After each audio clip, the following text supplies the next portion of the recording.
baryadu inay cajiib tahay nin masaajidkayga ku tukada ayaa iiga sheekeynay waa laba nin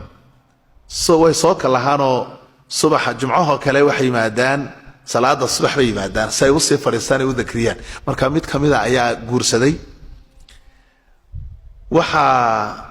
hadda uu ku jiray qabanqaabada in uu hoysto saada garamaysid wuxuu sameeyay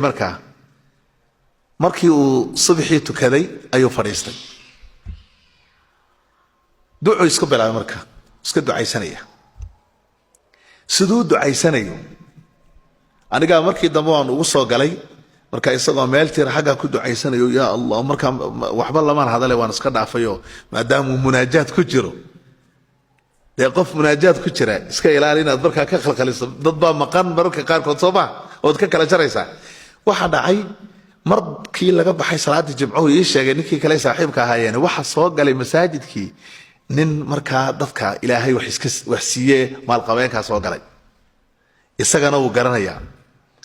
uu yaabay marka ninkuu soo ilaahay u bariyo subhanahu wa ta'ala markii dambe wuxuu yiri wuxuu diray $500 buu diray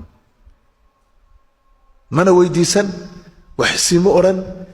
wariyaa ninka ducadiisan ka yaabay uu buuro lambarkiis $500 buu diray